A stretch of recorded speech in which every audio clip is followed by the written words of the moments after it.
If that Windows update hadn't lasted longer than Tim Tebow's career as a Bronco, I would not have this problem.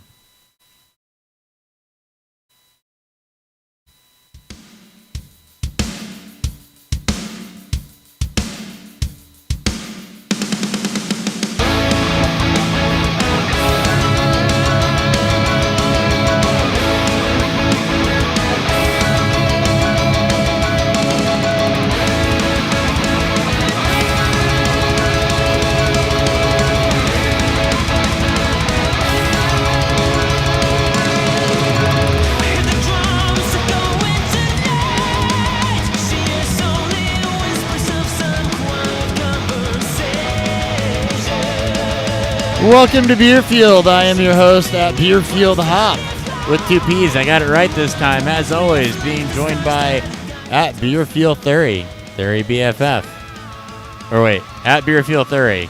Dan Thury. I got halfway better there.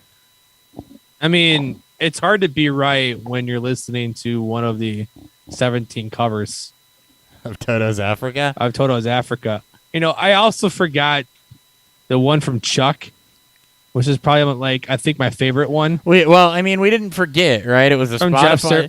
It was a Spotify playlist we didn't put together. It was incomplete. Weezer's cover was an omission, right? So yes, we'll get into that in a minute.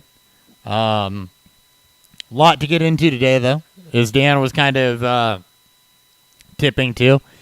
We've got top 10 rankings of Toto's Africa covers, which will probably piss that guy that was in our comments a week ago off. More on him later. Top 10. Oh, God.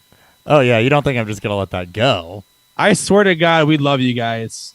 Some of you. It wouldn't be the greatest monument of this podcast's life if it didn't have some obscure ranking of something that you didn't ask for. Hey, am I actually streaming anything? I don't know. Can you check? Yeah. Oh, you know what? I pushed the wrong button. No, I didn't. What the hell? You were live. I posted it. There we go. Yep. I don't know what was up with that. YouTube was throwing me some sideways stuff. We're professionals here. I mean, look, we were supposed to have a show last week. We didn't because I left the laptop at home and we were 8 hours away. So yes, we couldn't record at the expo. Supposed to live record. Dan forgot the banner. Things went all sorts of south. But anyway, we're going to rank because we listened to 2 hours worth of Toto's Africa covers on the way home. So we're going to rank those. We're going to get into some training camp battles, do some status check-ins, get some takes on that. We had a healthy debate on that on the drive home from Ohio. Mm-hmm. Get into some depth chart breakdown. We'll look at some redraft ADPs. Try to get you prepped up as we get closer to draft time, start thinking about some guys, and we'll get into, Beerfield reads Rotoworld as we go through some of the news there. Before we do that, though, a couple of, screw it. We're going to drink before we do the housekeeping items. Then we'll do some housekeeping items. Okay. What's fueling Beerfield?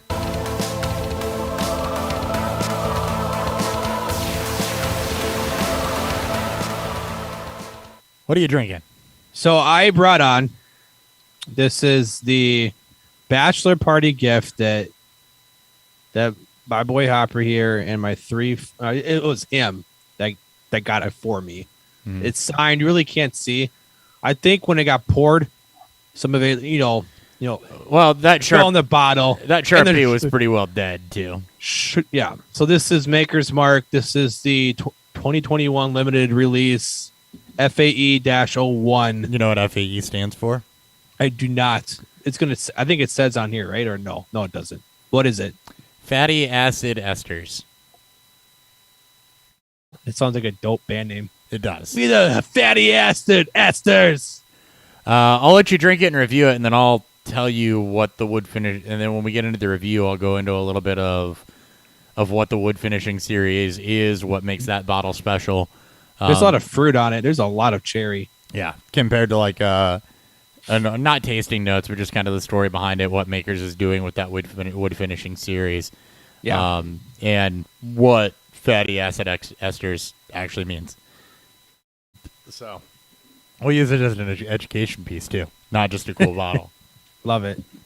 I am drinking Bat in the Flashes Double Dry Hopped Hazy IPA out of Indiana City Brewing Company. We brought home a lot of beer. We brought home. Shout out to John Bosch on Twitter. Yes, shout out John did Bosch. A beer share, and by beer share, it's Dan forgot to bring John beer from our home state, so we drove. We were in Indiana. We drove to a random liquor store. Shout out Big Red Liquors. It's not too random. It was the second best random liquor store we went to because there was one that was way down on the list. And oh god, that was rough. And like we made the drive. Like we're driving there, and I'm going. I need to get him some distilled. Like try to. I'm praying that they have our wild sour variety pack. That way, because John's a big fan of sours. He doesn't like IPAs. If you fucking walk in there and boom, it's like just a gift from God is the wild sour variety packs. And the plan was just to give him one of each. I gave him the fucking whole 12 pack. And then he gave me 12 different beers, 2 different 6-packs that I brought home. I got a bunch of them cooling. I will have them on after this week, and I'll probably have them for most of the season now. Indeed. I'll try them as I go. Yep. So this is a double dry hopped hazy with Meridian, Strata, Lotus, and Sultana. So Strata is really the only hop there that I've heard of or really had. So I actually had this one, telegraph it a little bit. I actually had this one last night after my homebrew meeting, and it's really freaking good. So I wanted the other one. Good.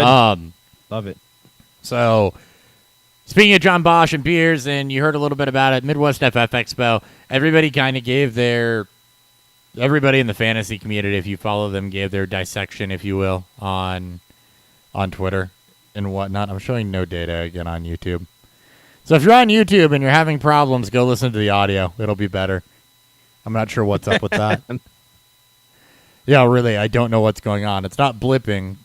It might just be YouTube being sideways. I have no idea. Anyway, everybody kind of gave their own dissection of the expo. And yeah, it was a great time. Bob has done a great job growing it. We didn't write up paragraphs or anything like that, but just quick little blurb here because it deserves it. Bob's done a great job growing that. It was great to meet and hang out with a lot of people. Shout out Fantasy Headliners. We didn't quite complete them acquiring us because I never got my mac and cheese bites. But shout out to those guys for putting up with us. Jake is great. Kyle is a saint for... Well, he was personally victimized by me most of the weekend, as was Ethan. So, Taylor. We got to talk about the greatest moment, too. I don't even know. There's no reason to get into that. Oh, I mean, no. It's Mike Clay really going to listen to our podcast? I mean, he might. I mean, you never know. You never know. Oh, okay, but it's better from your perspective. That's true. Because my perspective is I'm really drunk. I had a lot of rum and coke. So we were, this is Saturday night. We get in. So we always show up a day later because we like to do our big, brewery and liquor tour and see some distilleries if we can. It's Saturday night. We've been with the headliners all night, making jokes. Hopper and I are pretty drunk. I'm at like the perfect spot. Hopper, I think, is a little past where he normally is. Past it, but I had not blacked out yet. That game when we got back to the hotel. Yeah, not blacked out yet. So we're all kind of hating out at it's this like draft out. Like it was like this expo party. It was outside. They had the Browns game on. Really cool, like outdoor convention center great. place. Steps. There's like 2 really random like AstroTurf piles. I'm standing on one of them, so I'm like elevated when this happens. Yeah. Yep, and it's pretty late, into the night. We're kind of winding down, for people to, make their decisions to go back to the hotel or to keep drinking. Mike Clay walks by wearing a, just a standard ESPN shirt, and Hopper decides to go, da-da-da, da-da-da. And of course, Mike, Clay here is he throws up his arm, like, just to say hi. And Hopper turns to Kyle from Headliners and goes, "Who is that guy?" And loud enough for Mike Clay to hear. Enough, like he fucking like. I'm pretty sure I thought it was being subtle about it. I looked at Clay, and I'm pretty sure his head tilted back, and Kyle just fucking there's 8 of us there. Everyone fucking lost it. And Hopper goes, "This is revenge for you. I avenged you from the Mike Clay experience 2 years ago." Go find that show from 2 years ago if you want to hear that story. Yeah. Basically, Mike Clay didn't know what White Claw was, and it was very uncomfortable because Dan tried to make a joke about it. It fucking fell flat. We've had some experiences with Mike Clay without me ever actually talking to him. We've talked to him a total of 3 minutes, and we've had some experiences with Mike Clay. We said 3 sentences. We made 1 bad joke. I get Stu now. 2. Shout out to Darren too. Shout out to our boy FF Bama. Yeah, Bama. Bama for hanging out with us all weekend. For sure. He's usually hanging out in the comments section, but we're going a little later tonight. He'll listen. So, yep. Shout out to him. Great talking to Shane Manila from Dynasty Trades HQ. Nice long conversation with him on Saturday night. So, Fantasy Six Pack requested a booth next to us for some unknown reason. We'll get those guys on. Very similar minded show with at least one of them being from the area Dan and I are from. So, really, really cool to run into people, get to say hi to everyone, and it's a great event. Should keep growing. Awesome venue. Shout out to the DoubleTree in downtown Canton.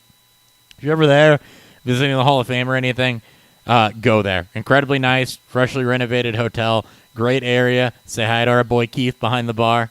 Keith. Shout out Keith. If he's listening. Probably not. He's probably sleeping. He's probably still sleeping. He got slammed all weekend, but dude was awesome. He kept the patio open for us. Those guys did a hell of a job, and I hope Bob has it there next year. That way we can go and see them. That way we can probably see them cry again, but also have a great time because we just provided them nonstop business for the most part. Yeah. Every single night there was just loads of just drinks being made. So shout out to Keith. Shout out to, I forgot what the manager's name was. A shout out to their entire staff though. I don't remember if you're listening. I don't remember what the manager's name was. I know that it started with an L, I think. Oh, Lily, I don't know if she was manager. She was she was there, but shout out to her. A worker. Okay. Yeah. After Dan was getting excessively pissed off at how long it was taking him to get a drink, and then I ordered an old fashioned because I was very I was not feeling great. I just wanted a fucking drink so bad, and then I felt great, and then Keith just kind of rolled off his shoulders, and then we were cool. We're good from there. We were great from there, yeah. One other thing to remember always, especially in a crowd, tip your bartenders well. They'll take care of you. Please tip your bartenders. You should always tip in general. Yeah, but tip them well and they will take care of you in a crowd. That's my pointer. If there's ever a crowd of people and you need served, $20 is your friend. Yep. All right. Now, that being said, there's an incident on the drive home from the Fantasy Football Expo. I don't know how I have friends, more or less. So we stopped off for food, and as we're leaving, Toto's Africa comes over the PA speaker while we're walking out. We're in Indianapolis. And Bubba's 33. Shout out Bubba's. So, I look at Dan, and I don't know what triggered it, but I'm like, I feel like we've heard this song, obscurely in a lot of places the last 2 weekends. And I'm like, and there's like a million covers of this too. I wonder if there's a Spotify playlist of Toto covers. So we drive down the street, and I'm still thinking about it, and we get gas, and I'm like, well, hell, we're going to look. Turns out there is indeed an incomplete, but there, Spotify playlist of Toto covers. And so, me being me, decided we're going to listen to all of these. And Dan being Dan said, well, screw it. If we're going to listen to all of these, we should rank them too. This is why this is why we belong together. There's not a person in this world, and this may also include your wife, that would not only let you do this, but embrace it But to embrace a point it. where we fucking rank them. There is not, and there was some serious Africa analysis going on here. Oh my god, as there we're was a going lot. through. I mean, there was a lot of analysis, and we learned a couple things. One, they span a lot of genres. They do. Two, the perfect cover does not exist of this song. As we know, we haven't listened to all of them. As we know, and I will do my due diligence to figure out if there is one, because there's one genre of music that we didn't hear from it, like one major one, and that was country. I don't remember a there being a steel country guitar one. in one. Yes. Now, that being said, there is a Twitter account out there called Another Africa that wanted to be on the show. At Africa Another. Want to give a shout out to this person. I don't know if it's like a dude or female or It's somebody identifying from some other way, England. but it's somebody from England who tweets out a different Toto cover every day. And they wanted to come on the show to talk about these top 10s, but I didn't see it until 12:30 a.m. where they're at. So we totally would have had them on. I didn't want to delay this segment because we'd been teasing it all week. But just so you know, we didn't forget you. I just didn't figure there was any way in hell you were going to do a podcast with us at 1 o'clock in the morning your time on Toto covers. But maybe you would have. I don't know. Maybe I should have sent the DM anyway, because it would have been awesome and really. We'll bring him on sometime. Like, maybe he plays fantasy football. Maybe he drinks beer or bourbon. Yeah. And we can get him on. Or she. And we'll talk. Or she. I'm sorry. I don't know. I should not. It's just preface. Maybe they are, Or the them. big drinkers. Them are big drinkers or are, big into fantasy football. Besides, obviously, gracing the world of a different cover of Africa from Toto. So Every day. Every There's fucking day. That many of them, I guess. Anyway. They just keep growing, probably. And growing and growing. It's like weeds. Just keep growing. So anyway, without further ado, if you've ever wanted to find a cover of Toto's Africa, we're going to break them down for you. Now, like most things, there's a tier system to this. So, we have a tier. We gave them all letter grades, and there are 4 with an A-. My personal favorite, I think it's the 101. I don't know how to say it. I'm sorry, but we played them in the intro. They have 3.7 million YouTube followers, so there's a chance we finally do get copyright claimed for something other than My Heart Will Go On. We'll see. We'll find out. I believe it's pronounced Pellic, P-E-L-L-E, capital K. So I should have done the countdown, actually. We're going to do it the other way. Forget I said that. On-air production meeting. We're counting down. We're going the other way. We're going the other way? All right. We're going the other way. We're going to do all 17 or just top 10? No, just do top 10. Okay. Just kind of do highlights. We don't have to Okay. fucking, because a lot of them I don't remember. I don't either. And spoiler alert, the top tier are all rock covers. And yeah. Because we feel like that's... No, one of them is not. What? One of them was the trumpet one. The trumpet and sax and jazz Oh, one wait. That's that had right. the awesome solo. That was fucking... Yeah, that one was fucking dope. That one might be my favorite one, but... It's I the mean, 102 not, for but- me. That one's great. All right. First off, 8-bit arcade. While nostalgic, not a lot special there. But if you're into Nokia ringtones, it's a really good one. If you want to go back to the early 2000s of ringtones for your cell phone, that one could win it for you. That's the Yeah, Kalen. good. That's the Kalen Balaj of this class. That's the kid. It's down near the bottom. Let's see. Guitar tribute players. That one didn't really stand out. It was just a guitar rendition. Andy McKee, excellent guitarist. It was almost like listening to a lullaby, though. There was no energy to it. It kind of pushed you to sleep in the beginning. I've known of Andy McKee because of a good friend of ours. He just played him nonstop when he was learning the acoustic guitar. So it was kind of cool to see him play his version, just like Copper said though. It was way too like lullaby-ish at times. Just fucking push you to sleep. Was it the Cliffhangers, the one that claimed to be a cappella that used instruments? Yes. We're not really sure. No, that was the social repost. Was it? There's 2 of them. There's 3 acapella ones because the Angel City Chorale was acapella as well, and we have them in 3 different tiers. So we have the Clubhangers, Social Repos acapella, and the Angel City Chorale. Now, one of these is really cool because it's a completely over the top. Like, if you've ever sang car karaoke and made drum noises, that was the social repost. They did it. Yeah, they did it. It might have been Social Repos, but they did that in theirs. Dan wanted to put it at a D. I had to bump it up because of the. Well, that was the solo from In the Air Tonight, but it was so over the top, it cracked me up. Like, we had so it said acapella. There is clearly being use of either like man-made instruments or like I think this is using like a fucking salt shaker or some shit. So yeah, we didn't quite know that it fell in the acapella line. It would have been rated higher had it been. Right. We don't like people lying. It's it's like drinking a beer that does something it's not supposed to do. Claims to be one thing when it's another. Yes. Yeah. Yep, exactly. So we're not quite sure. We're not fucking experts on the subject. So yeah, anybody out there that wants to, I guess, tell us what an actual acapella is besides just the voices. Like if you can use some sort of instruments during it, please let us know. Indeed.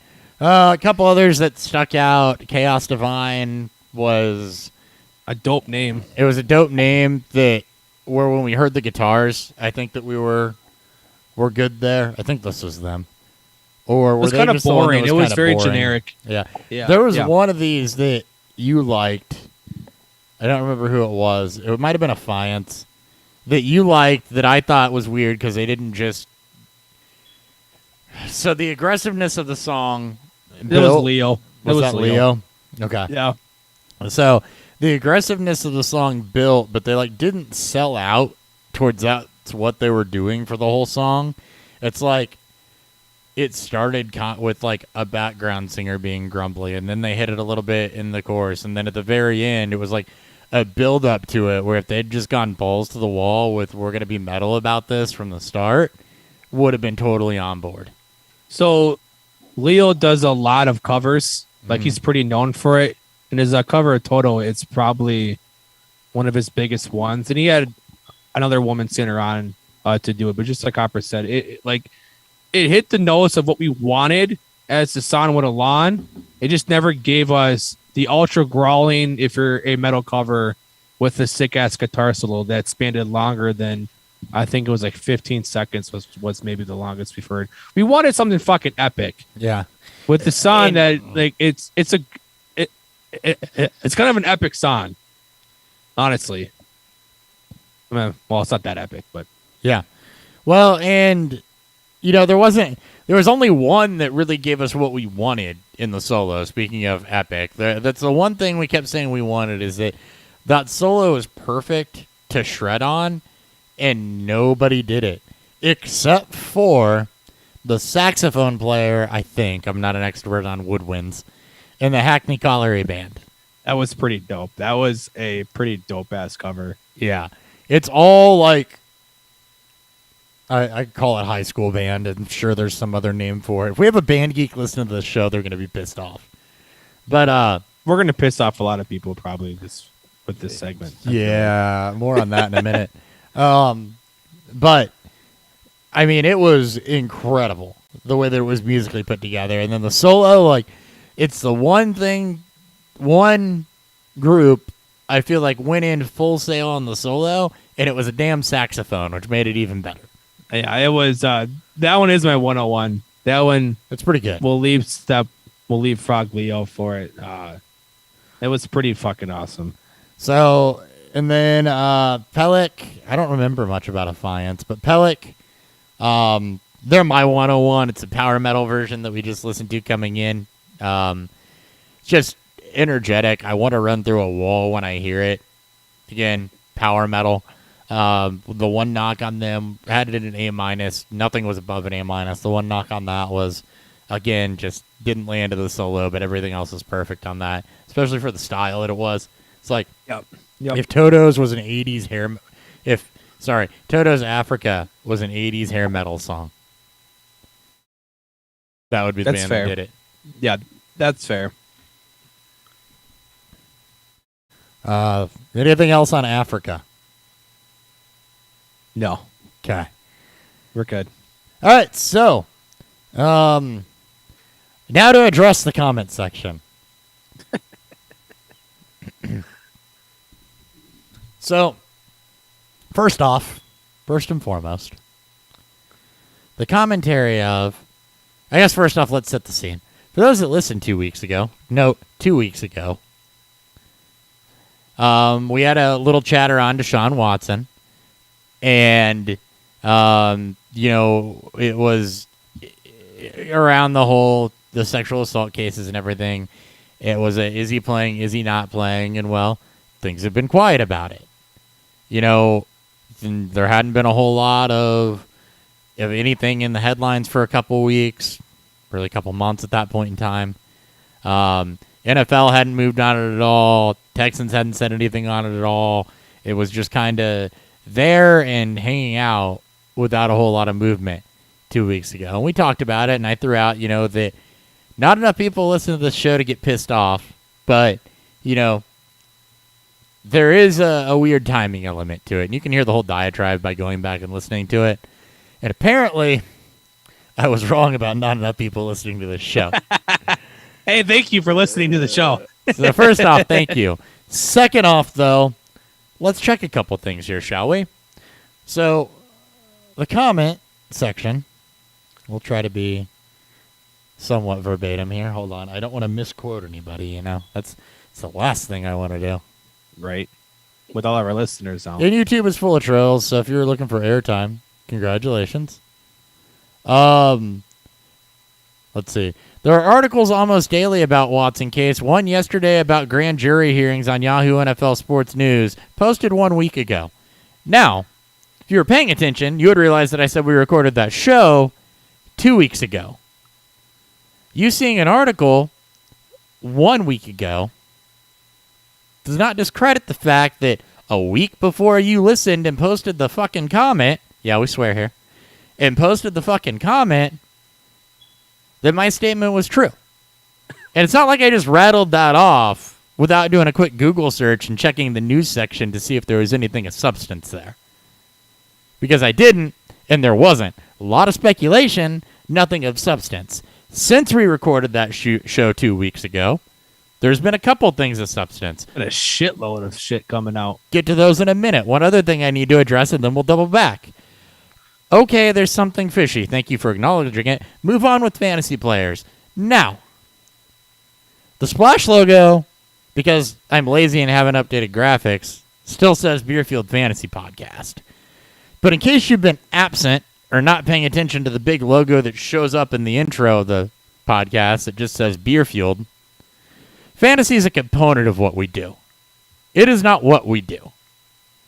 We talk a lot of fantasy. We talk a lot of football. We give a lot of advice.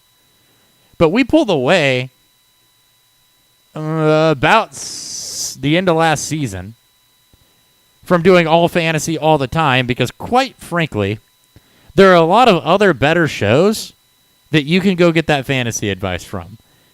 And we appreciate you listening because you care about our opinion on certain fantasy players or don't, just stumbled onto us in a YouTube show, but you want opinions and you want knowledge.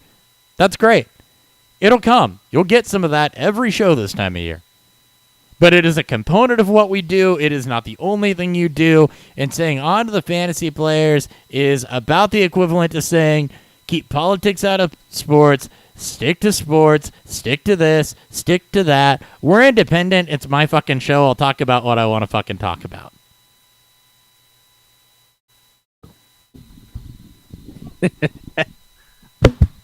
Mic drop. Oh, and by the way, he's not finished, people. He's going for the throat. there was Deshaun Watson news, and part of that Deshaun Watson news is that the FBI wanted to talk about him, about what? About possible extortion charges because I'm not fucking wrong about this being fishy. So eat a dick.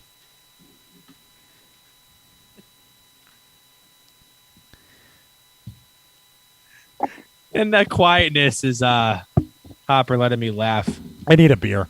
away from that, and then him, having his victory sip.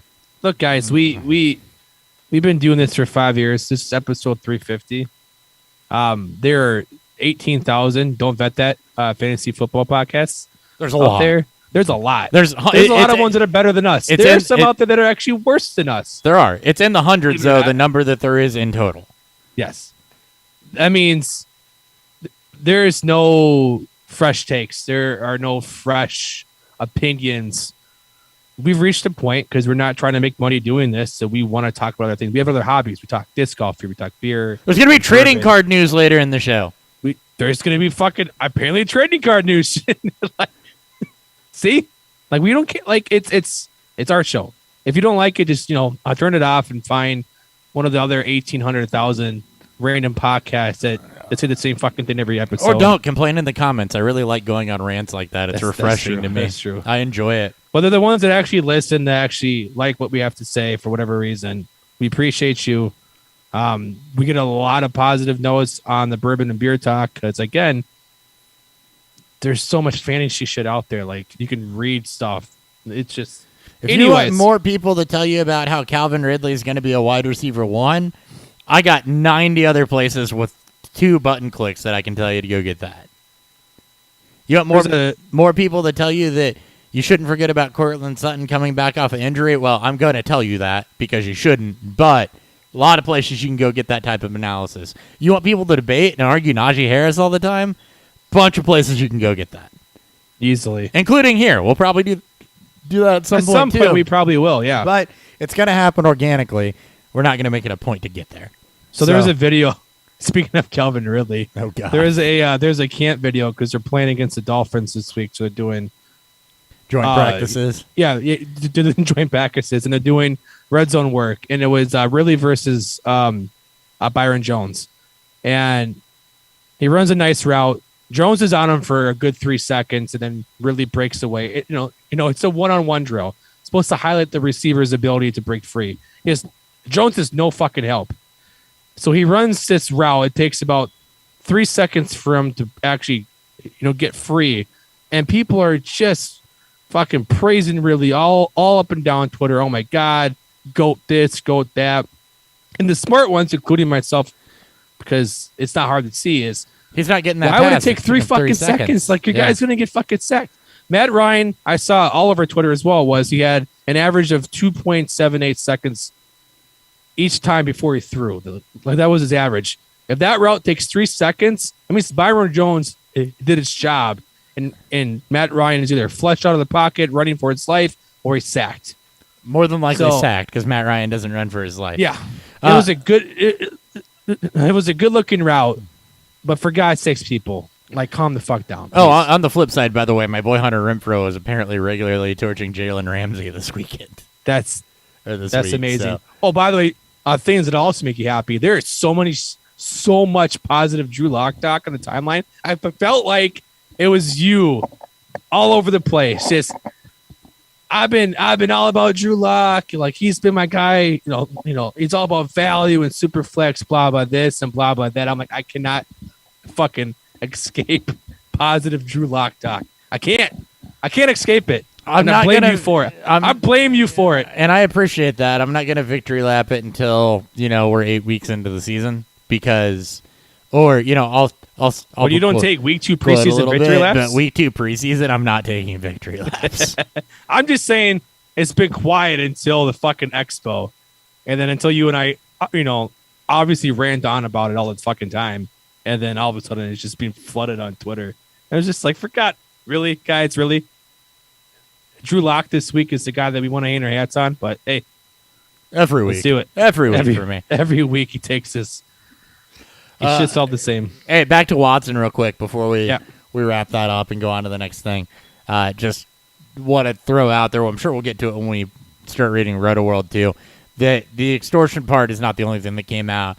The FBI is involved with the extortion side of it because there's a chance that at least some are trying to extort money out of this situation. That's why the FBI would be involved in that regard. But there's also been, human trafficking involvement, and the investigation continues, basically. I mean, and that's the thing, right?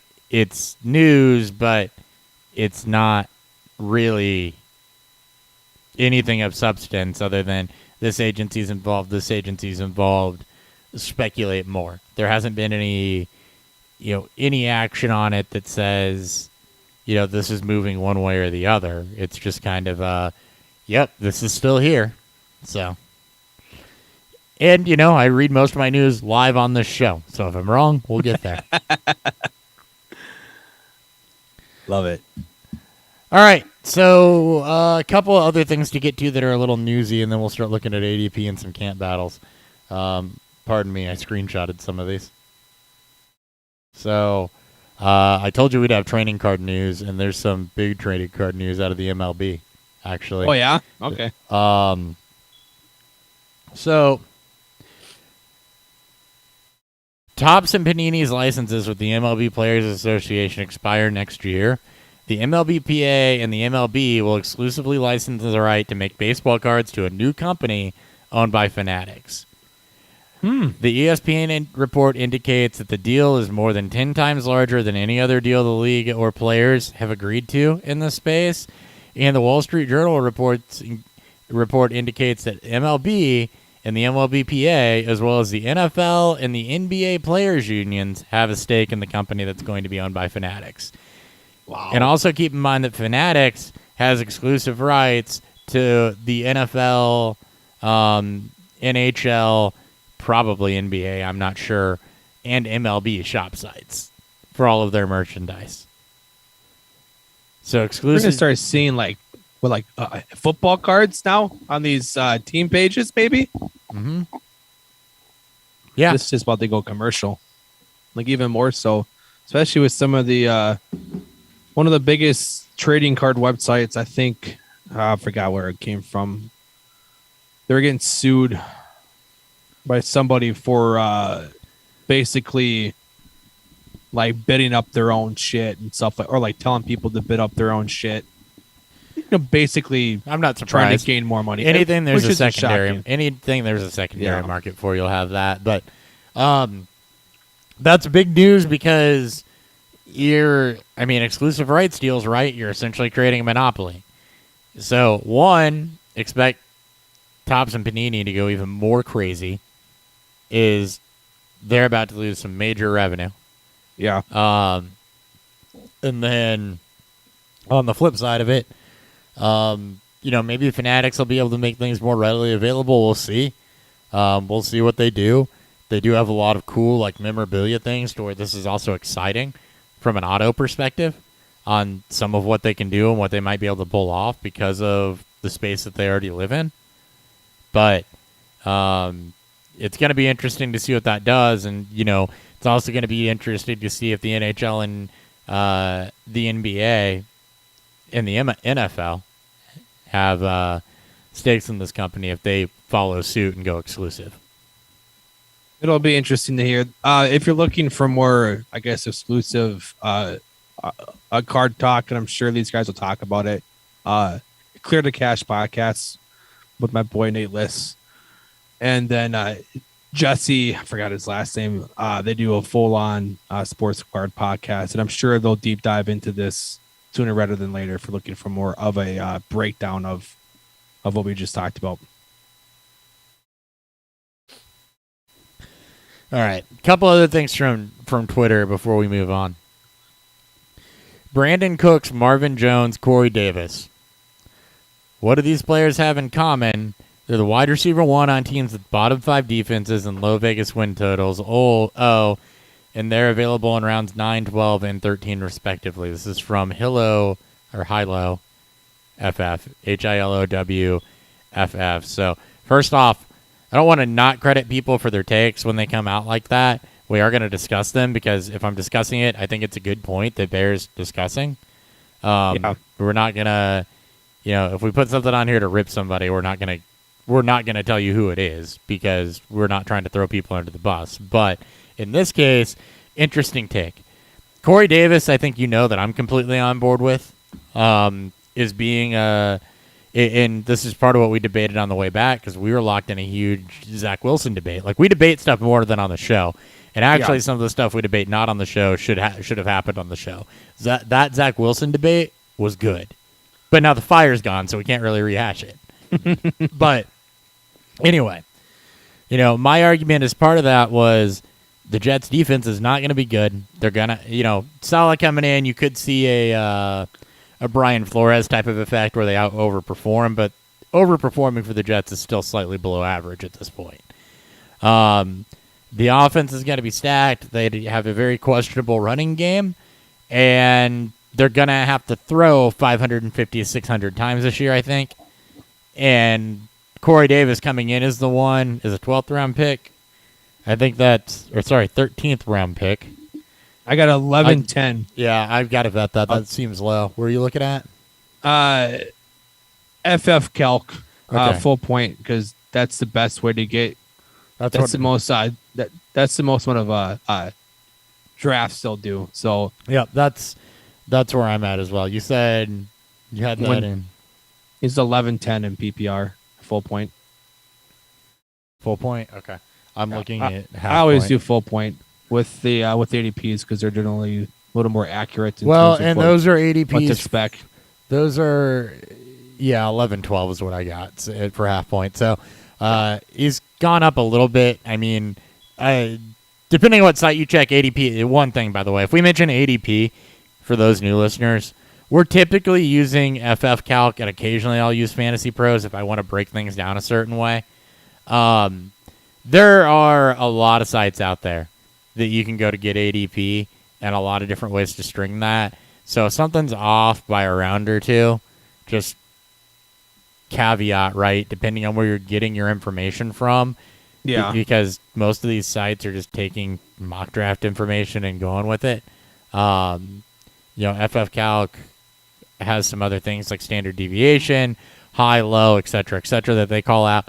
But just know that if we say something and you're like, well, that ADP's off, or we quote somebody and we look at it and what we have for ADP doesn't line up with what they have, it's one of those things where it may just be because of the source and where it's coming from. It's not because we're trying to, discredit what they're saying. It's just it could be different where they grabbed it from. Who was the third receiver? You said Cooks, Davis. Who was the third one? Marvin Jones. I don't think Marvin Jones is the wide receiver one on this offense. I don't either. I don't think you can claim anybody. It's like a better version of the Lions. You have Jones, Chark, and LaVisca. Like, it's the same thing with the Jets too, but it's it's a little more concentrated, I think, with Moore and Davis. I'll lean it to Davis because they just paid him. Well, and because Moore's a rookie. Moore's a rookie, exactly. Yeah. Brandon Cooks is going to probably be a league winner, especially when Watson does actually take the field for Houston. Mm-hmm. Like that, like his ninth round ADP is going right now at the 908 in full point. It's going to be a steal. Like he's like he'll be locked and set for 1,000 yards, likely over 100 targets, and like 6 to 8 touchdowns. So. Right. Because, Anthony Miller being the two there is an upgrade, but it's not a target threat. And we had the same conversation on Brandon Cooks last year when he was 3 rounds higher. When he was being drafted in the 6th and 7th round. And he had Will Fuller to compete with. And he, started off slow, but into the year, Cooks is my sleeper. 119. Cooks is my sleeper. Cooks is my guy last year. Cooks is a guy I was pounding the table for hard. In 15 games last year, 139 targets, 1,100 yards, 6 touchdowns. Paid. Yes, we do know off. that Will Fuller was suspended. I think 6 games in. Yeah, which again can still victory lap it, right? Oh no! I know. I'm just saying. Like he won't have a Will Fuller. Like we like Anthony Miller. He's done absolutely shit in the NFL.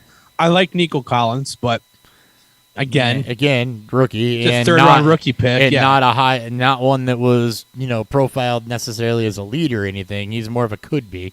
Yeah. So, other than the banged up year in LA, Brandon Cooks has done nothing but put up wide receiver 1 seasons.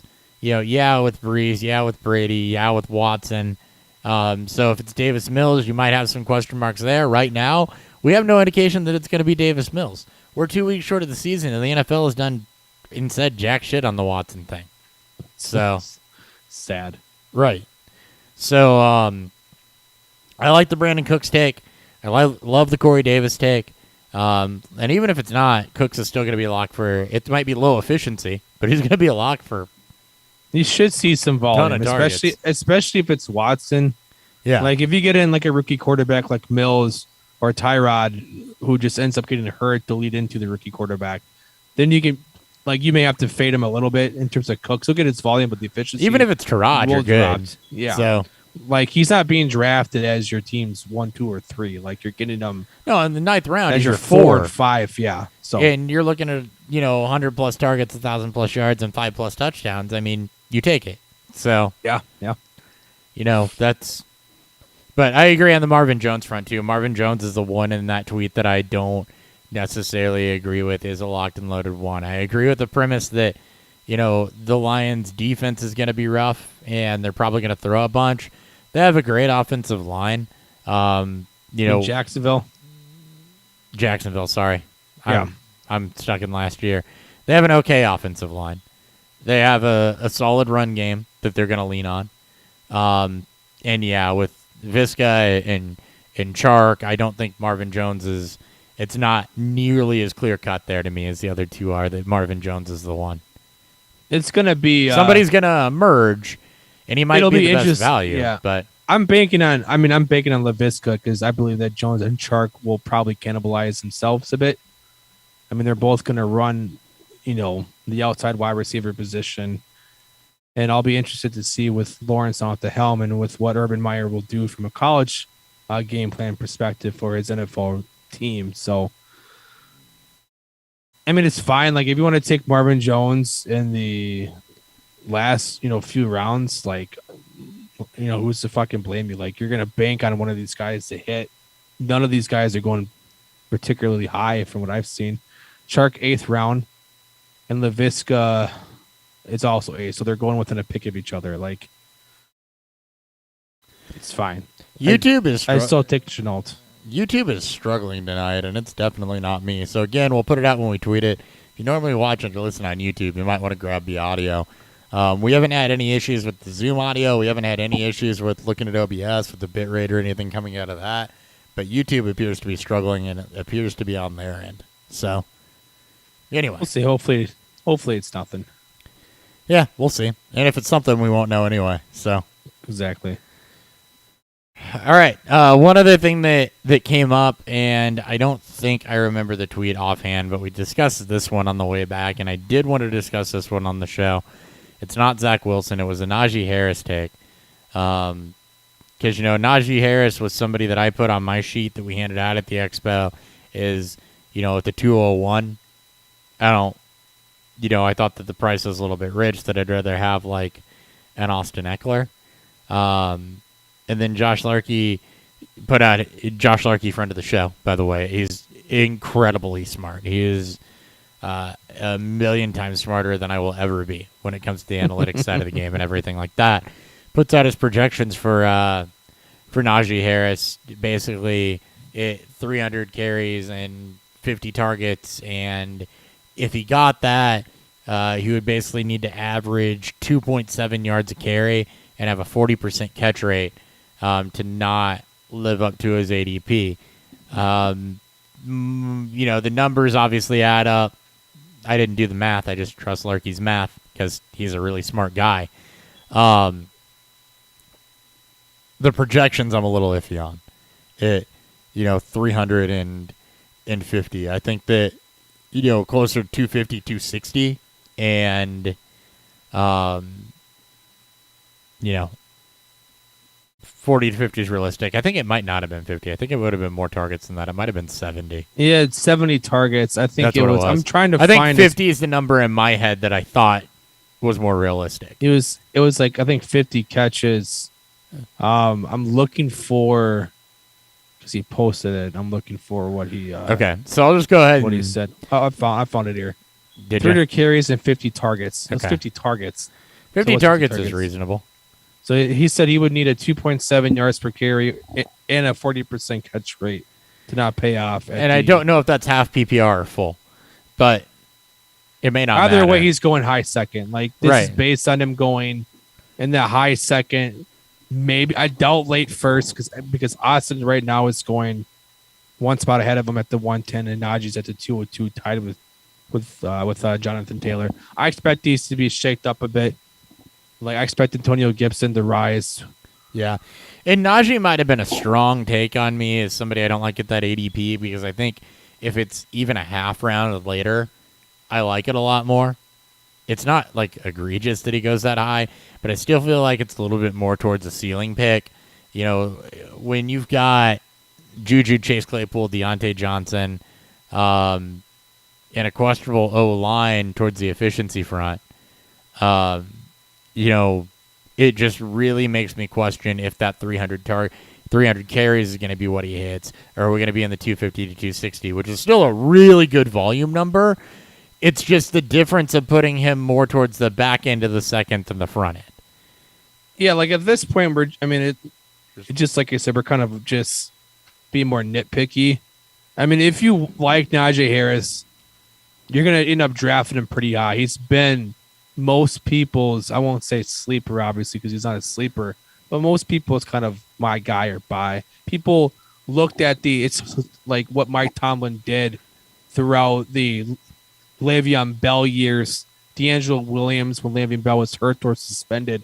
And you got to see, like, even James Conner for his 1 year, you got to see a team and a coach who just wants to ride one running back. And that's where the entire basis of projecting Najee this high. His backup, the death behind Harris, is fucking brutal. When Kalen fucking Ballage is your backup and your best backup, more than likely, rough. So you expect Harris not maybe hit the 90 to 95% opportunity share that Bill hit during his best years. He's going to be high 80s, though. He's going to be like 80 it should plus. be high 80s. I agree with you. They have 4 different starters on that offensive line. Likely the worst team in their division. Easily the worst offense in that division. It's hard for me to also see the touchdowns being scored to propel him into that at least mid to low RB1 range. He may get it, just off of pure volume. I wouldn't be shocked if he gets between 275 and 300 carries. Like, you want to protect Big Ben. You want to, like, maybe the offensive line does take a step forward throughout the year. Like, it's bad in the beginning, and then it gradually gets a little bit better throughout the year as more and more chemistry is being built. But I agree with you. Like, Najee isn't a hyper athlete. Like, he's not hyper athletic. He's just a really good fucking football player. So, I expect him to overcome. I wouldn't be shocked if he's more Melvin Gordon rookie year, right? He was, 3.6 yards per carry. Touchdowns. He'll get his touchdowns. And I expect him to get, 35 catches, I think is a fair amount. I think that makes the most sense. Like, you're going to have low efficiency. It's going to be hard for Harris to always overcome that because he's not a hyper athlete, but I think he'll get the volume of the touches. It's just whether or not you believe he has the scoring upside to be worthy of that, top 13, top 14 pick. Yeah, I agree with that. Another one I look at is, probably something you'd be happy with is around Todd Gurley's rookie year, but minus the 10 touchdowns, probably closer to the 5 to 6 range, which was 229 for 1,100. Well, no, never mind. It's a bad example. 4.8 clip ain't going to be it. Oh. So, anyway. All right, let's do some Roto World here, and then we'll go ahead and then I want to jump into some camp battles afterwards. But I feel like Roto World into that is a good transition. First off, preseason going on tonight. As we look at camp battles, one thing we're watching is the Cam Newton Mac Jones saga. So update there. Newton 8 of 9, 103 and a touchdown. Hyper efficient against the Eagles. Played with the first team the entire time. Mac Jones, 13 of 19 for 146, so also very, very efficient. No touchdowns, no picks, but did have a little time management issue where Josh Daniels got on his ass. So, I mean, this right now looks like, from this performance and what we're being told and everything, Cam will start, I think. Yeah. And the efficiency numbers from Cam are a good thing to see. That's not normally what you know Cam Newton for. Cam will start. Mac Jones is not doing anything to show that if Cam struggles or, next year when Cam's not there, that he is the guy. Reports out of camp have been good. First 2 preseason appearances have been good. I don't think that there's been a whole lot to move the needle, though, off of what New England's been telling us and what we've been thinking the whole time, which is that Cam opens the season and you're not going to get to Mac unless he struggles or, maybe even next year if Cam doesn't struggle. It's going to be based on so they play the Bucs in week 4 on Sunday Night Football. Like, that may be, they open up against the Dolphins, the Jets, the Saints, and then obviously the Bucs in week 4 Sunday Night Football. It wouldn't shock me if this team is 1-2, maybe even potentially 0-3. You get the Bucs Sunday night. You get Brady coming back home. It's at home against the Bucs.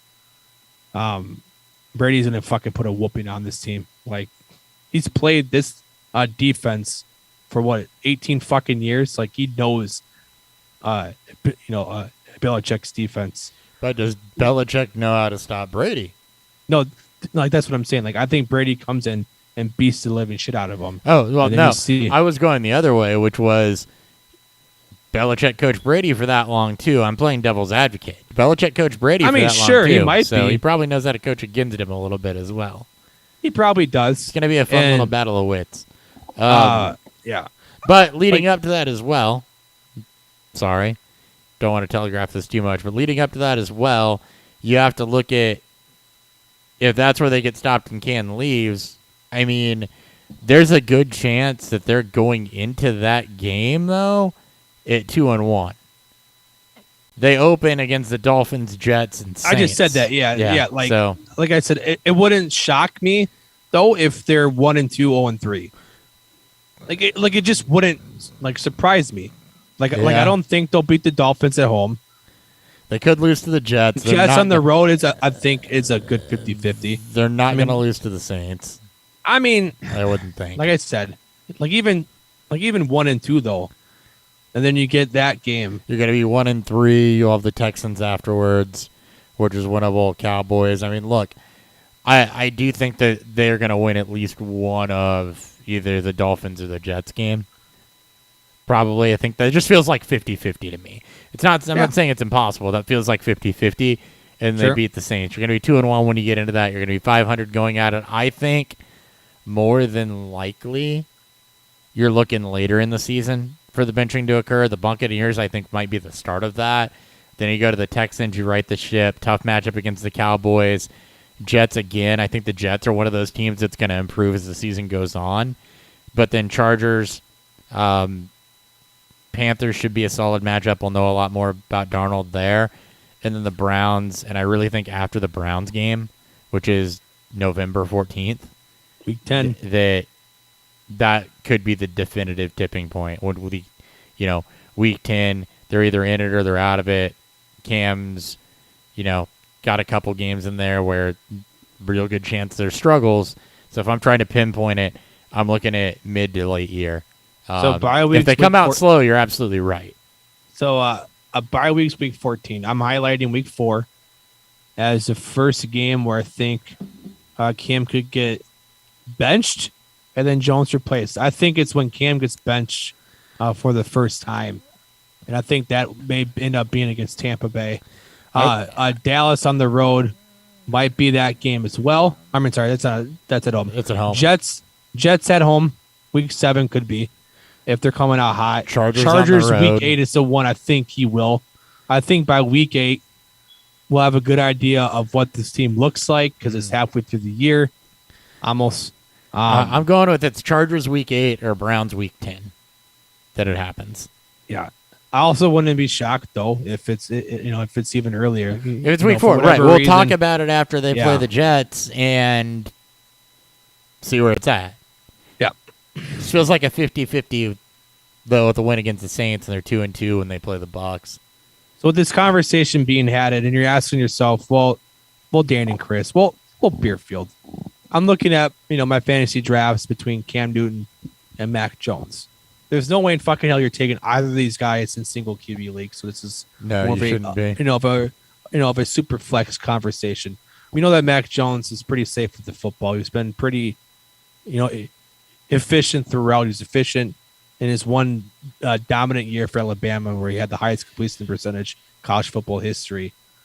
Are you taking a gamble on either of these players for that super flex spot? Not your QB 1 or 2, obviously, excuse me, but as your third or fourth QB. Where do you land on this quarterback?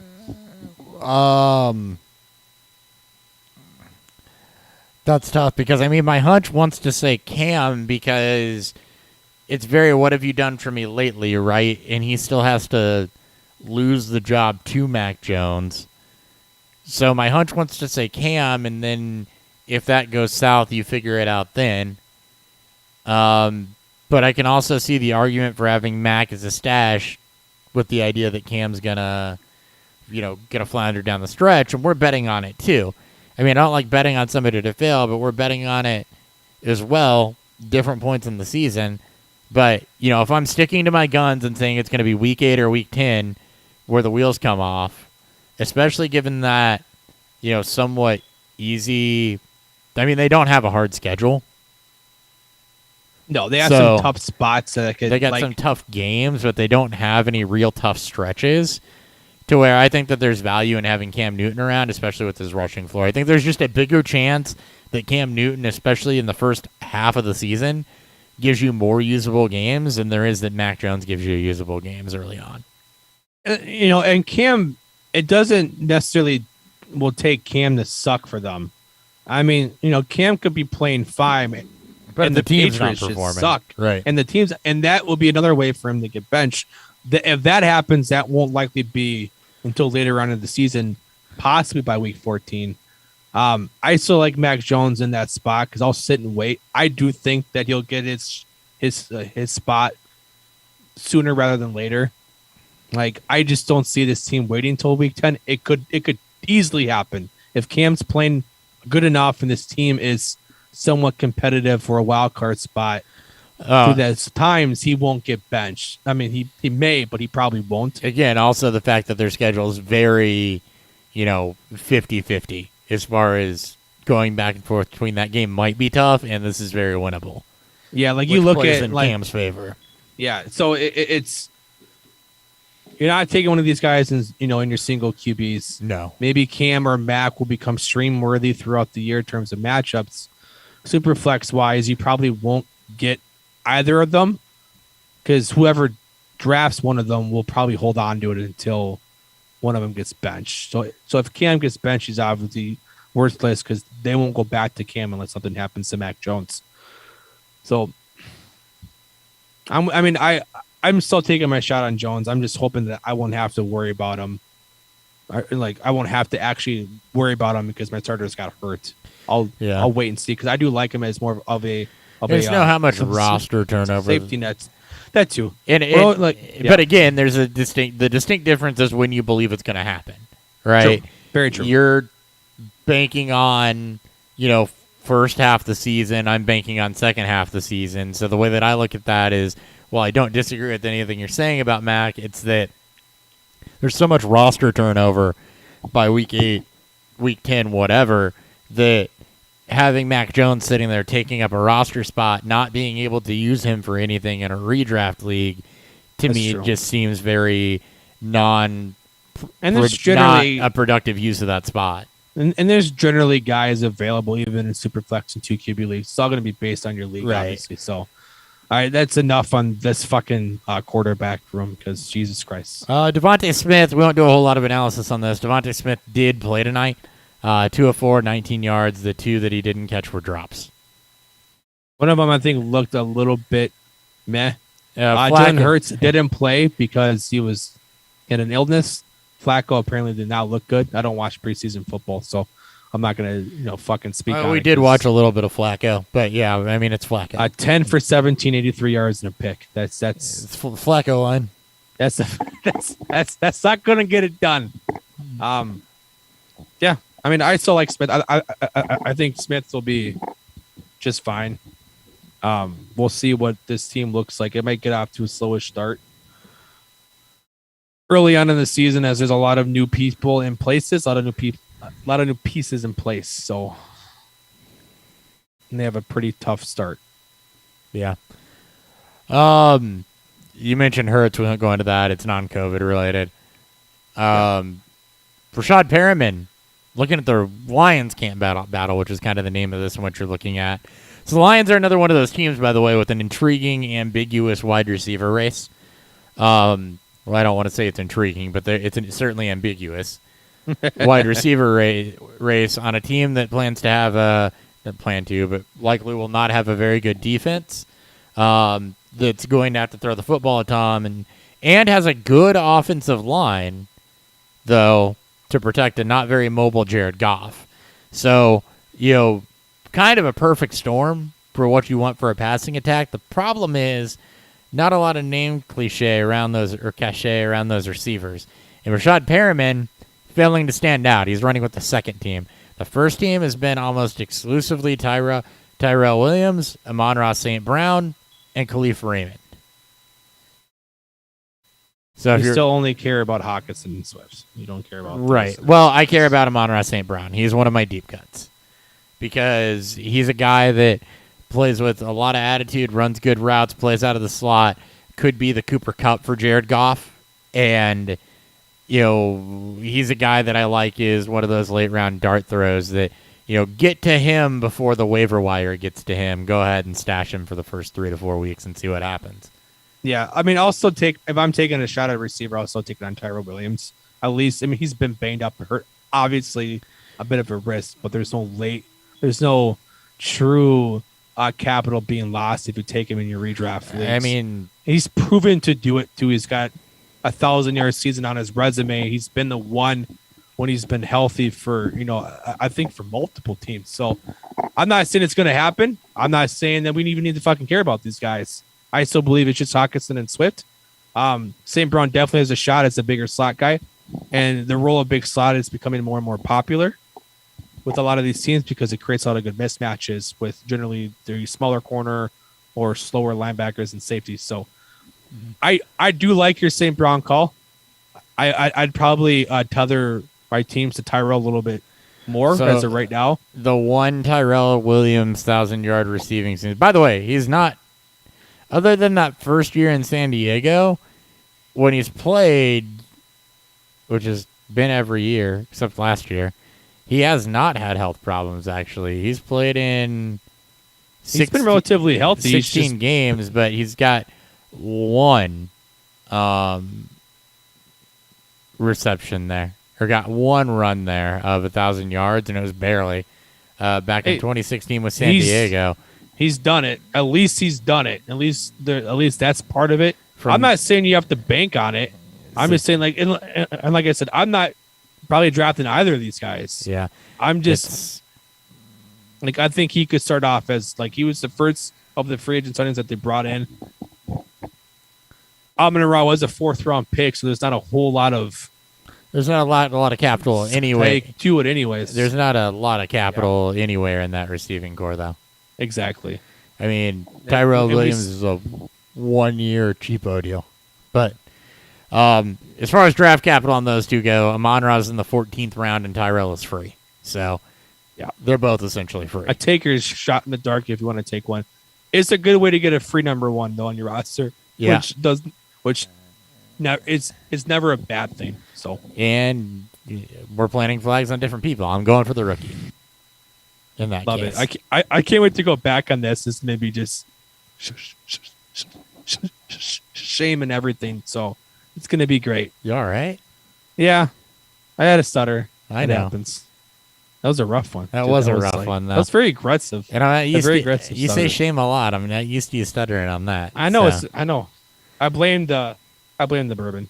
Yeah, I could see that. Let's see.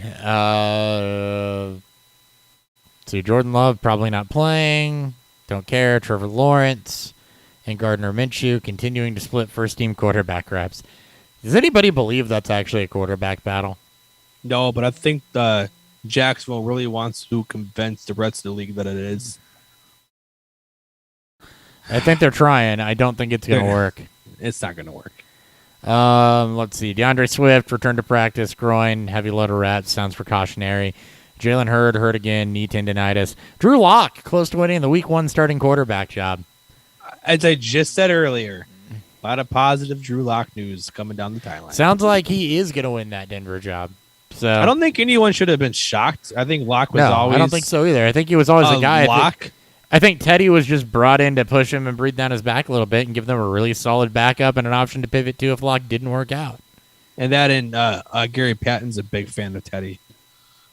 So obviously their days from the Minnesota days. Yeah. Let's see. Giovanni Bernard already going to be a major part of the offense.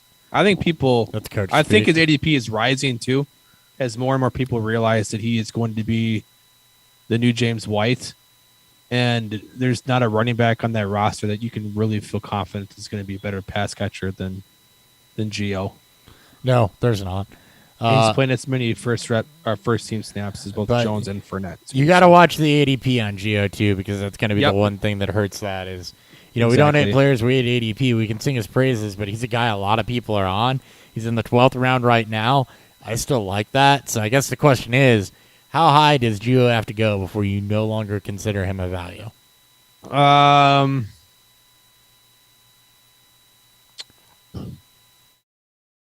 Probably around where McKissick is, in round 10. That's kind of high 9. Hines is a value, but you look at some of the more premier backups too, like AJ Dillon's at the 802. With Devin Singletary at the 811. James Conner is still 809. I expect that to change with him being hurt. Yeah, I'm looking at half, and it's about the same. But I look at that 8-9 turn where you get into Gus Edwards, Kenyon Drake, AJ Dillon, James Conner, and I think just below that, middle of the 9th round, maybe around Singletary and Jamal Williams and Alexander Madison, is about the max of where I'm considering Gio. But he's a perfect, he's a perfect zero RB target. He is. I do like Gio. He's more of a better best ball pick because he's going to have some pretty bad games if he's not getting the targets or if Tampa Bay's up. They just don't need to check it down. You look at receivers, it just depends. Yeah. It depends where you're looking for those backups. I've been taking Gio a lot, but just because he's been late pick. He's a good late pick. Right. He is a good late pick. It's just one of those things that, a lot of the fantasy community is on Gio as a good late pick, which means that the closer we get, the more I expect that ADP to rise. So I wanted to give some context as to where good late pick starts to turn from good late pick, and you're drafting a value versus, you're drafting it where it is ceiling versus that's too high. And I think 8th, 9th round is about where the value starts to fall off once you get up there. It's tough because you look at receivers. So Corey Davis is 11, 10. Yeah. We just talked about Davis. Elijah Moore, 10, 11. Right. We just talked about a couple guys that were going in the 14th and 15th round for receiver. Receiver's so deep that it's almost a zero wide receiver here. A little bit. Brian Edwards. It's a little bit of everything because you're getting even good running back value in that 3rd and 4th round. Brian Edwards in the 14th. Nelson Aguilar is in the 14th. Marquez Callaway, who you've mentioned, is in the 14th. You have DeAndre Swift. You have good value pockets. Devontae Parker around and around. All the way down to 13th. So it's been very interesting to see how what's going to be the optimal team build this year because there almost isn't a true dead zone for running back, or it's been pushed back a little bit to the 5th and 6th round more so than the 3rd and 4th like it's been in years past. Yep. Preston Williams activated from the PUP. Miami has another one of those interesting wide receiver cores where Will Fuller suspended the first game. He's proven, but there's always question marks around his health.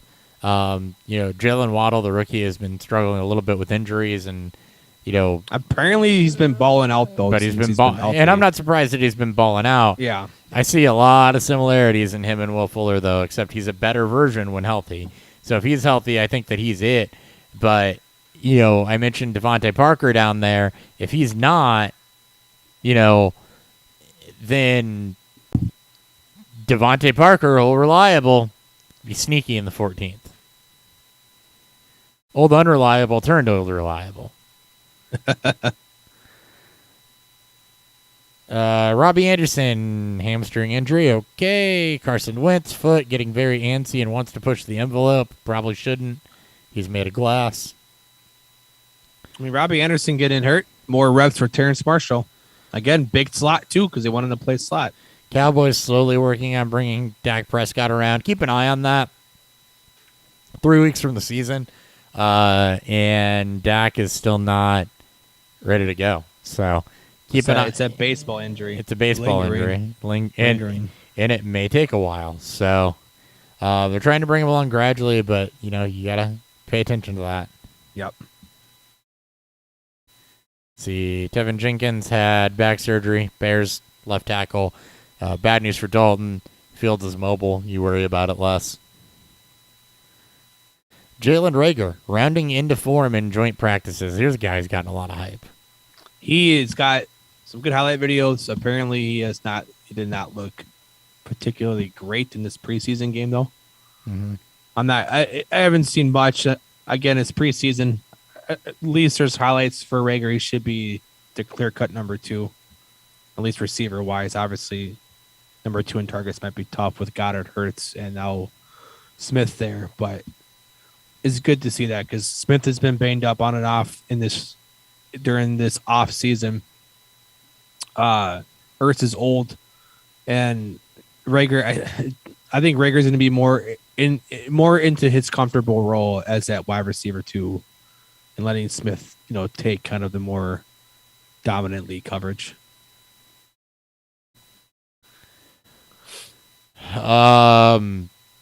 See, Troy Fumagalli waived injured by the Patriots, so another tight end that never was. Kevin White signed by the Saints.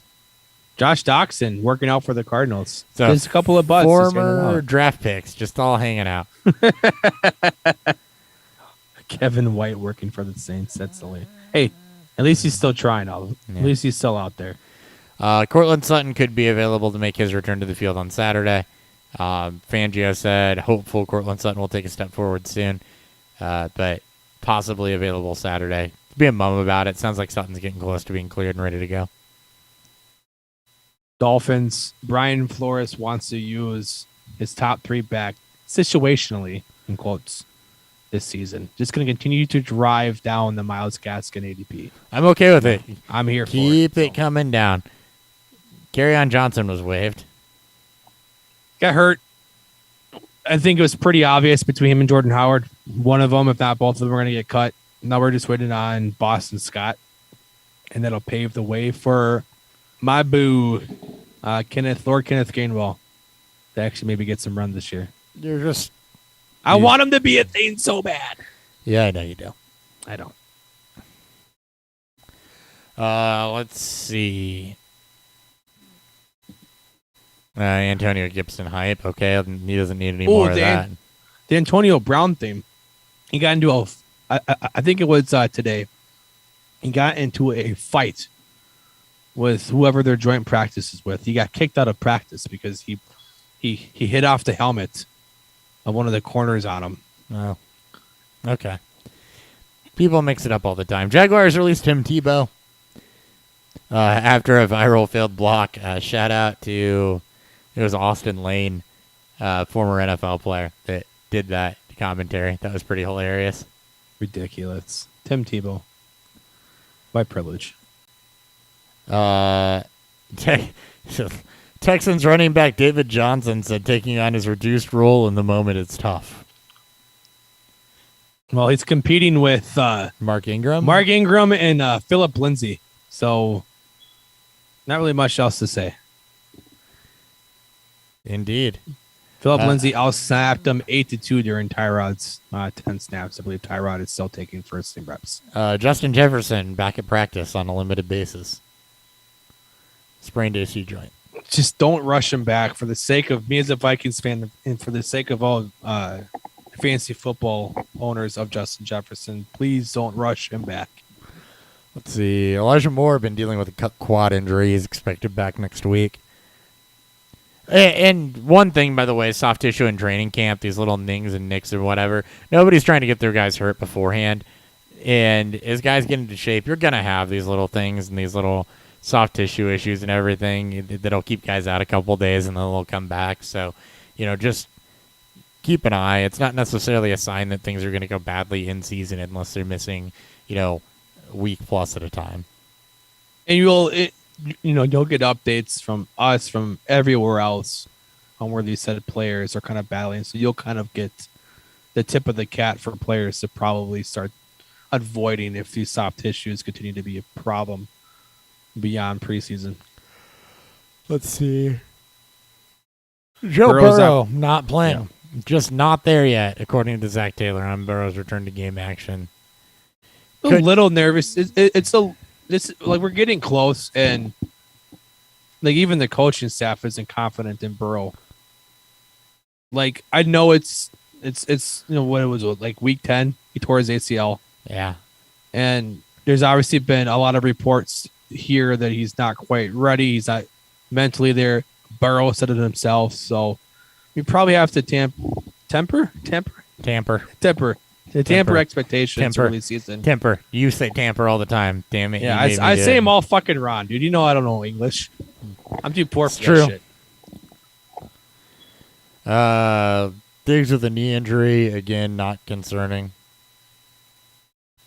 He doesn't need the practice.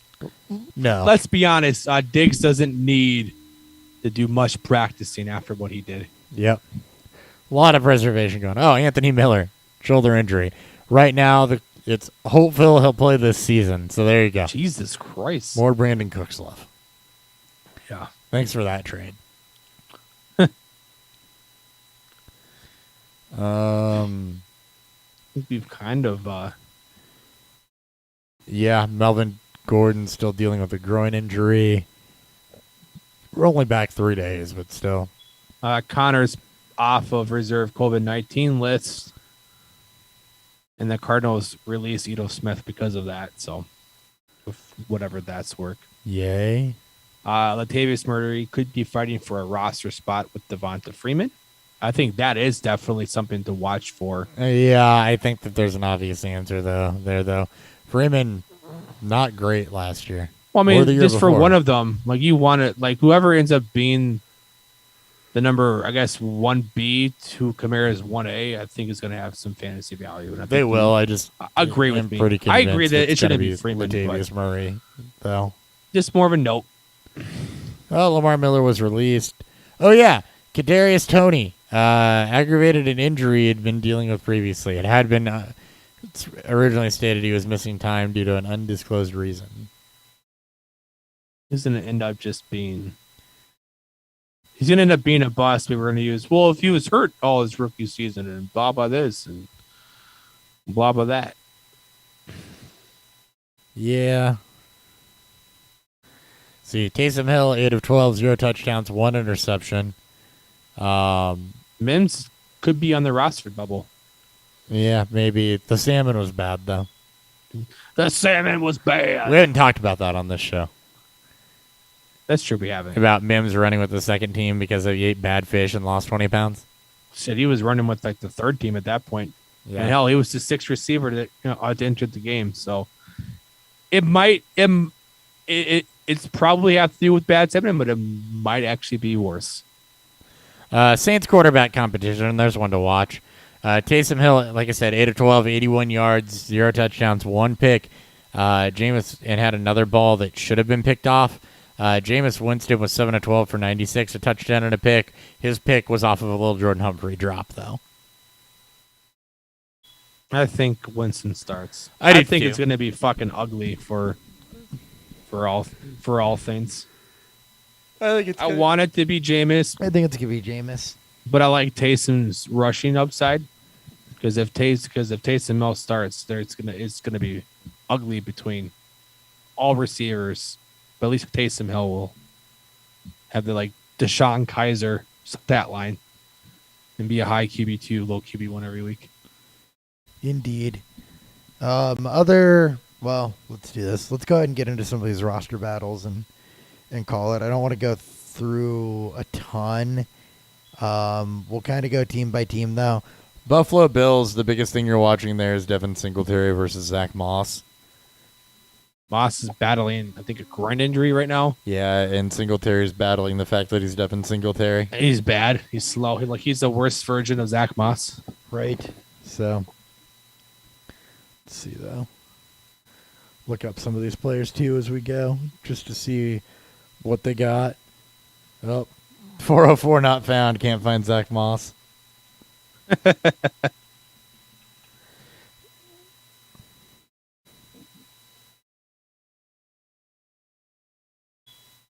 For sure, my silence makes for really good podcasting.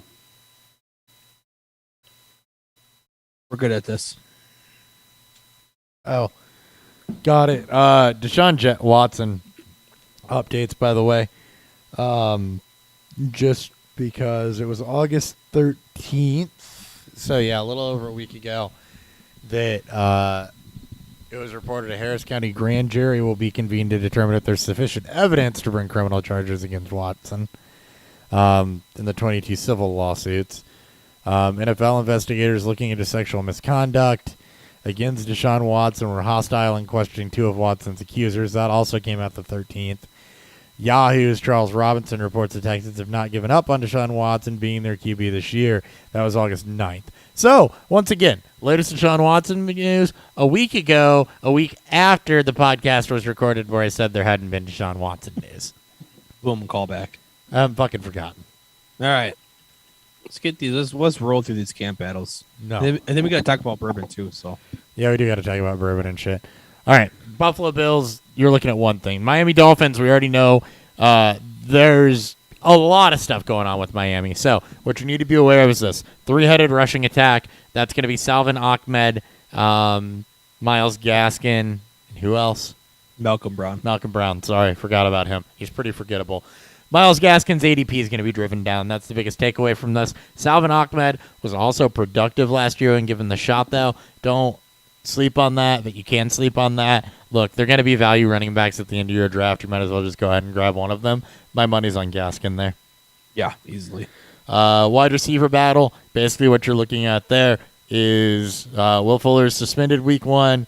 Jalen Waddle should be the hottest thing on campus, except for the fact that he's been dealing with some injuries. Just keep an eye on that. It's Waddle if it comes down to it, but don't forget about Devontae Parker if Waddle continues to struggle with injuries, with Fuller being suspended the first week and never being on the field for the full go of things.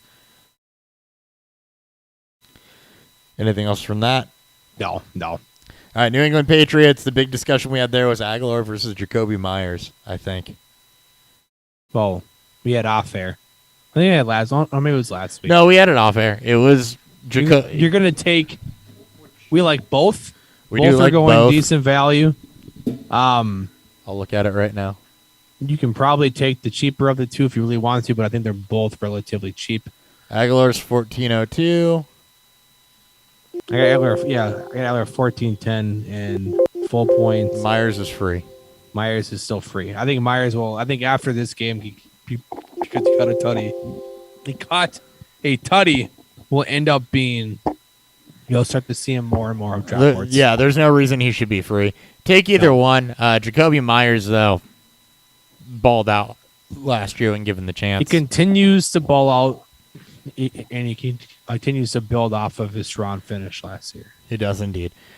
The New York Jets, we already talked about their wide receiver situation. Didn't talk a lot about their running back situation. Carter's going too early. Yeah, ambiguous situations are good.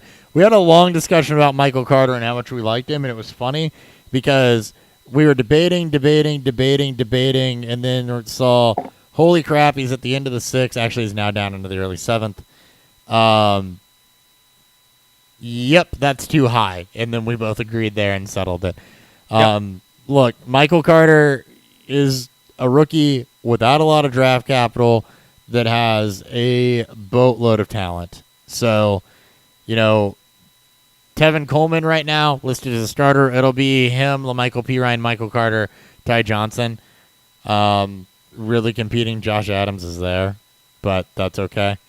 So, look, Michael Carter's got a ton of upside here, but if you're looking for running backs late, a dart throw at Tevin Coleman or LaMichael Pirine, again, it's ambiguous. There's opportunity.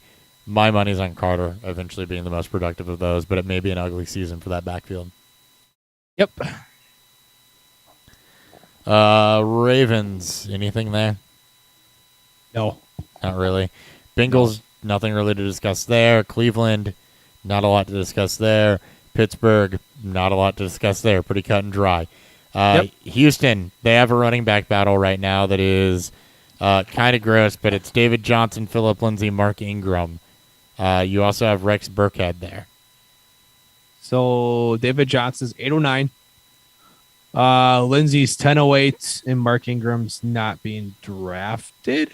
I don't care about Rex Burkhead. I wouldn't be shocked if Ingram gets cut. Lindsay's starting to run more with the ones than David Johnson. This is still a bad offense, not a lot of scoring upside. And if Watson does play, he doesn't check the ball down a lot because he's mobile. This is a worse, worse. It's just like the Patriots, but it's a worse Jet situation too. Yeah, it's gross. If you're going for somebody, I guess it's Phillip Lindsay. Just because he's younger, he's done it more recently. And 2 years ago, we were all super excited about him. David Johnson is many years removed from his last productive season. So, yeah. Yep. Colts, you're really looking at the wide receiver position there as well. For them, T.Y. Hilton's fall from grace cannot be overstated. You're also keeping an eye on Carson Wentz in the quarterback position. Looking at Wentz's health, Eason and Ellinger are battling it out basically to be his backup. So keep a close eye on that. There's not a ton going on at the running back situation, but at the wide receiver situation, you have Paris Campbell, Zach Pascal, T.Y. Hilton, Michael Pittman. Somebody's going to be valuable there. My money's on Pittman, building on what he started last year. Yeah, Pittman, 1001. He should be the earliest one of all four of them. That looks to be the only one. Maybe Paris will get some love. T.Y.'s 1408. Yeah, like you can take a shot on anybody. Like Pittman's not going high enough to be an avoid at this point. So no, he's not. Where's he at? 10th? Yeah, 1001 at a full point. Yeah, 13 games last year. Flashed a little bit. Didn't really put it all together. That was with Phillip Rivers. Look, if there's anybody that's going to break out, it's going to be Pittman. Jaguars, we already discussed that. You do have the running back situation of Robinson and Etienne. Think about that, though, is I think they're both used and both draftable. So we talked about Marvin Jones. I don't think we need to get into a lot more there. Nope. Tennessee's pretty cut and dry. Yep. Denver's pretty cut and dry. Yep. Running back situation again there. Just keep an eye on Melvin Gordon's health. You haven't heard a lot coming out about Javonte Williams, but he is going to get the first crack if Gordon's not ready to go. Kansas City Chiefs, not a lot there. Las Vegas Raiders, we talked about Bryan Edwards earlier. Look, it's really Waller, Jacobs. Kenyon Drake's going to mix in and get his. He's hurt. Yeah, I know, but not for long. I know. Drake's going to mix in. He's going to get his. You expect more Miami-type production out of Kenyon Drake, though, probably with Josh Jacobs being present. So just not a lot that's sexy there. The Chargers, yeah. I'm looking through the rest of these, see if there's any battles that are really worth talking about. Bears starting quarterback, we have a lot of opinions on how that's going to break down. My basic opinion on that one is this is the early quarterback change where it's going to be the Mike Glennon situation where Andy Dalton plays game and a half max, and it ends up being Justin Fields coming in. Dan, you think Fields just gets it by week one? That's the only difference. The difference is a game and a half. Not enough for us to argue about right now. God, no. We touched on the Lions situation earlier. Packers-Vikings, not a lot to discuss. Looking at the rest of this, Atlanta, their backfield. Backfield. It should just be Davis. It is Mike Davis because the rest of their backfield is Cordero Patterson, Quadriolis, and Javion Hawkins. Deonta Foreman is there, 6th stringer. Huh. So Good for him. He's still in the league. Still in the league. It's Mike Davis or bust for the Falcons, and that's not what you want. So Receiving core, it's going to be either Russell Gage or Zacchaeus. it's Zacchaeus. Zacchaeus is out of the slot at the very least. Either way, Gage is on my cheat sheet. I like both of them. It's Ridley and Pitts. Yeah, exactly. Not a lot there you're drafting that you like. Yeah, Rams Saints. haven't signed anybody yet. Still Darrell Henderson. The Saints, is there anything to discuss there? No, didn't think so. Cardinals, Niners, Seahawks. Again, not a ton there to just get into camp battle-wise. I think we covered most of them in the news as far as camp battles go. We'll get into some value picks and stuff here next week. We'll keep you with redraft really until probably the start of the season. Yeah. So we'll be in redraft mode until the season starts. And then once season hits, we'll figure it out. You'll get some little mixtures. Just like you're not going to get a lot of sleepers and waivers. You may get some guys that we'll talk about, but we'll see. Right. We're not going to force it anyway. There will be some guys we talk about, but it isn't going to be structured or forced.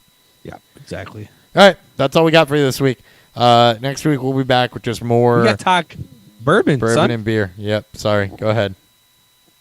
So I had the Makers 2021 limited release FEE-01. You're going to tell the people. So I'll do a drink of it, and then you can tell the people what the FAE stands for and kind of give the information. Keep talking for a second. Okay. So I'll take a swig. That's going to be the obvious silence down here. So on the nose, you're going to get some spice to it. There's some cinnamon on there. I get a little bit of cherry to it as well.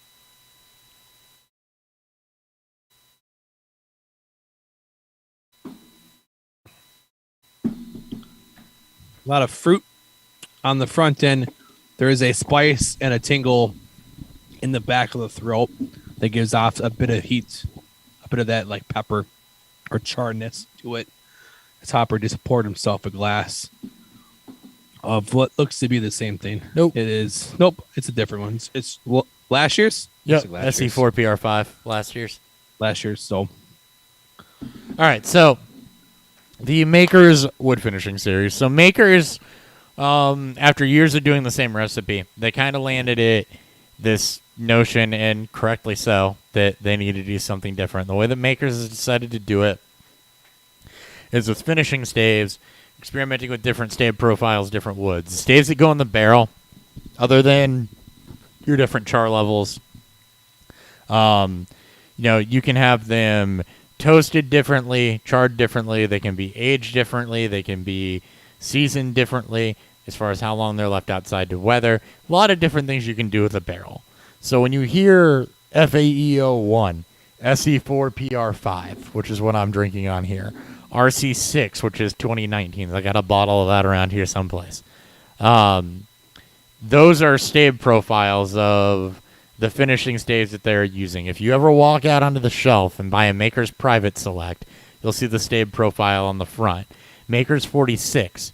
46 is in reference to that stave profile. So what this is every year is they're putting out a different, I think it's actually twice a year maybe. But anyway, they're putting out a different wood finished bourbon every year as part of this wood finishing lineup. And they're all going to have different stave profiles and different things that go on there. This one's Virgin Toasted American and French Oak staves. So again, different wood profiles, different seasoning. When you see SE4 PR5, FAE-01 RC6, that's the code for that stave. Now, FAE-01, fatty acid esters is what that stands for, per Greta Harper, who's the Maker's Mark brand ambassador. So fatty esters typically are going to give your bourbon, it's more about body, but they're also going to capture a bit more flavor. It's going to be, the fats are going to be a little bit slicker, if you will, but it's also going to make the bourbon a little bit more full. So there you go. There's your Maker's RC6 rundown, fatty acid esters, what it means. I have SE4PR5 right here.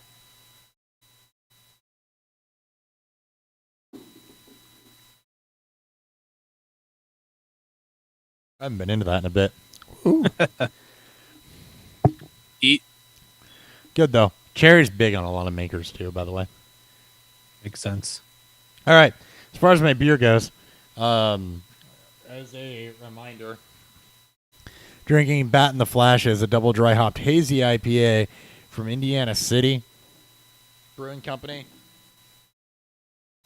Great hop aroma on the nose. It smells a bit citrusy. It's a good combo of citrus and juice with a mild resin to keep it balanced. The thing I really like about this, it's a very crushable double dry hopped hazy. The back end is almost all lemon and citrus to me, but it's juicy, not acidic. So, it's very refreshing, very crushable, very drinkable. It's a very good IPA. I normally do not gravitate towards hazies multiple nights in a row. This one really hits the spot. And again, they did it all without adjuncts, too, for the amount of lemon taste that they got out of it and juiciness and flavor. It's all done with the hops. So, good beer. Good liquid. You try it yet? Not yet. I don't think so. You No, should. probably not. You should. I probably should. My ringing endorsement. Love it. That's it. All right, guys. That's the show. We'll be back next week. We'll have more redraft coverage for you. Plus, whatever the hell else we need to talk about. Catch you next time. See ya.